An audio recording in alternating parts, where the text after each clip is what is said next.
I got the email about this event, and it was very politically minded. I think everyone was in a hubbub about what happened, and I've been reflecting on it. It's been a strange time. I want to do a quick poll before I really get into this. Hands up if you've taken psychedelics of any kind. Yes. Cool. Acid? Leave your hand up if you've done acid. Yes. Great. Just gauging the audience before we get into this. Awesome. Really glad you're here for this. Cool. So a couple years ago, I had a really intense acid trip at Burning Man, and it's very cliche, but I'm just going to embrace it. I was very deep in the desert, and I kind of got into this pattern of just shutting the fuck up and like stop looking at the lights and stop interacting and just let the mind play itself out. And there was this, like the clearest kind of, not a voice, but like just a fact was clear in my knowing. I'm not speaking clearly, but it's very hard to explain. It said, how long will you delude yourself with the illusion of self? And all of a sudden it was super, super clear that all of my suffering was coming from this sense of separate self that I harvest every day with almost all of my behavior, thinking, and action. And it was like laughable in the moment, like, oh, that's it, like that's the problem, fuck, now I better do something about it. And thus began like basically strengthening this sense of separation, because who is this one that is trying to lose this sense of separation? So then a year later, I'm back at Burning Man, and I'm taking acid again with a few of my very dear friends. I'm apt to do, because I can't fucking get enough of that stuff, evidently. Now I'm like, keep it away, I'm all set on that. We're very deep out there, and I was talking to my buddy, and I'm having this sense of like, what the fuck are we doing? What the fuck is the point of all this? There's a lot of suffering, a lot of people hurting all the time. Why are we doing this? And I tried to quote the Buddha about something, and he was like, who said that? And I was like, the Buddha. And he's like, no, who said that? I was like, the Buddha. Fuck. And all of a sudden it was clear there that every time I talk about someone else as being something separate from myself, I am letting the separate sense of self continue to live. And it was clear in that moment, like, oh, I am the Buddha. Fuck. I've been the Buddha this whole time, and I totally forgot. And now I feel like a real asshole. Like, sorry, everybody, I forgot about this. And thus began, like, 5 hours of just looking at everyone as if it was myself. The idea of to love another person is to see the face of God, right? That's Victor Hugo. It was clear. It was like everyone I looked at, I was looking in the mirror. And it wasn't like I was seeing this face. I was seeing their face and remembering, fuck, that's me. And it was so exciting and awesome. And I was like, well, this is how I'm going to see everything forever. What a relief, because this feels fantastic. And my instinct in every moment towards every person I ran into was generosity. Because like, that's me. Why would I not do everything I can to make you have an awesome time right now? And then the acid wore off. And I was back to this sickening, fucking egoic, sense of self. And it's been a fucking nightmare ever since. And what's the helpful part about it is that I'm starting to see the way in which the mind habitually says that's outside and this is inside, and there's evidently some line between these two, but I can kind of see that that's enough of an illusion. But what that means is that the things I see on the outside that I really fucking hate or I vilify, now I understand it clearly enough to be like, but ultimately that's me. And so when I see this Donald Trump character from this like, very cosmic, all-is-one perspective, that creates some cognitive dissonance because I don't want to identify with Donald Trump. And I had a similar feeling, and this may be cliche or like a little dangerous, but I had a similar aversion to Hillary Clinton, and I voted for her in 2008, and I was a big Bernie Sanders supporter, and I realized that the reason I felt averse to her is that in my reality, in my perspective, she displayed behaviors that I don't like in myself. And so that was the issue there. And so it feels like, although I am disappointed that the country, what a great idea, countries,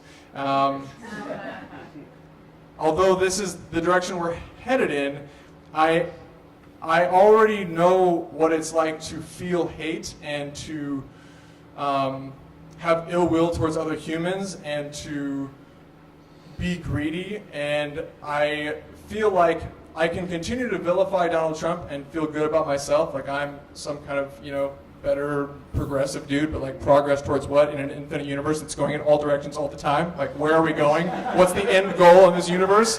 And if you know what it is, then fucking tell me, because I'm glad to get in line and just work towards that.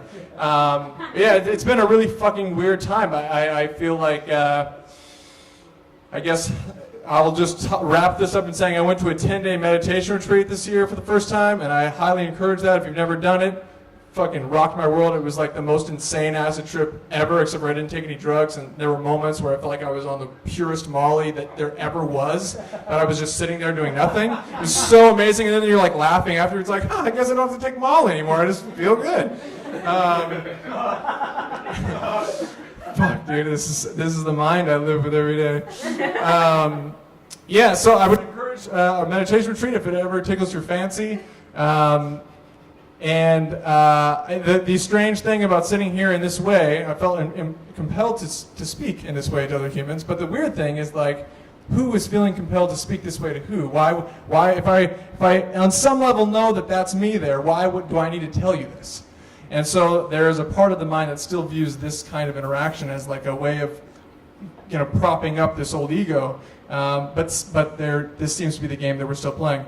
In light of all this, a friend of mine came over the other day and said, I want to have radical honesty with you. And so we just said all the things to each other. And it's a friend who I have a lot of animosity towards, and we just put it all out, and it was awesome. So I want to give 60 seconds. If you have any questions at all of this human who you've never met before, I'm happy to say anything at all about my actual feelings in kind of a spirit of trying to continue to be radically honest. So any questions or thoughts, or you can just tell me I think you're an asshole or whatever. How do you feel about acid now? I think it is one of the most powerful tools available to humans that I have experienced, and I think it should be used with extreme caution and intention, and I don't think that it's necessarily right for everyone. Do you think Buddha ate shrooms? Do I think the Buddha ate shrooms? No, I don't. I think he did. You think you did? Yeah. I mean, totally fair.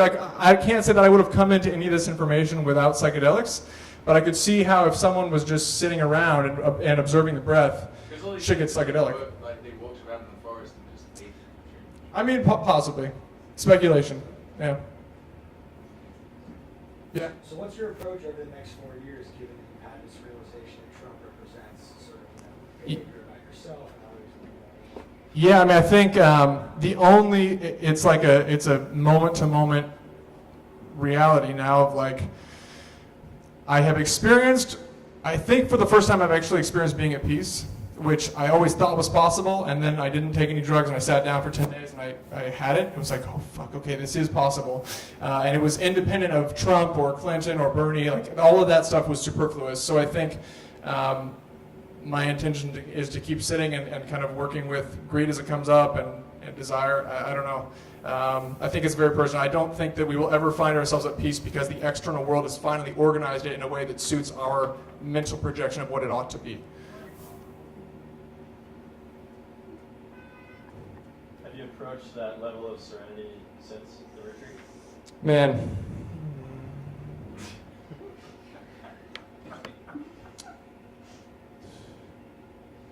The other day on the subway, this girl sat down next to me, and I was reading a book, and the cover was, you couldn't see it.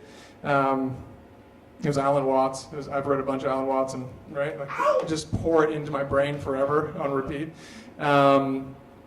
And she glanced over and just started seeing the page, and she's like, oh my God, I love that, my first Watts. And she was kind of this crazy gal, she totally fit in here. And I mean, no offense, I'm in good company. This is exactly what I want to be. And she just starts talking at me, and she's talking about this crazy times. You ever just hate who you used to be? You know, I just listened to these songs I wrote when I was younger, and I was like, oh, how did I ever write that? Ugh.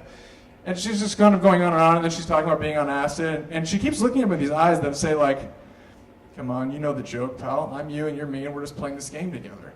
And it was so awesome. It was so beautiful, and I felt so in that moment, it felt so clear. Oh, we're just playing you and me right now. And I was so grateful to that person who knew I would never see again. But it felt like she was enlightened to some degree. Like she was kind of teaching me in that moment, like this is how easy it can be to interact with other humans if you let it be. Maybe that moment. It's been like 9 months. I went to Nepal and Thailand, and like none of that was even fucking close. Being on a resort in Thailand, not even fucking close to sitting in this little hut in Washington State. Do you think now that you've experienced that sense of peace, that you're going to be chasing it again? Oh, fuck me sideways. I've been chasing it since and that's the bitch of this, is like, all of a sudden you've had a taste of it, and now, oh God, how could you not want to have that forever and ever, amen? But then you're trapped in the loop of clinging and desire, and so then you're fucked again. So you have to accept whatever the moment is that's arising. So, absolutely. Enlightenment is the ultimate trap. Like, the concept of enlightenment is a total fuck job. But Well, it's a concept. That's the thing. it's a concept. It's a fucking concept. So you shouldn't be seeking it. Absolutely. No, I shouldn't be. But I was. I am. Am I? I have no idea. All right, I'm out of here. Thanks, guys.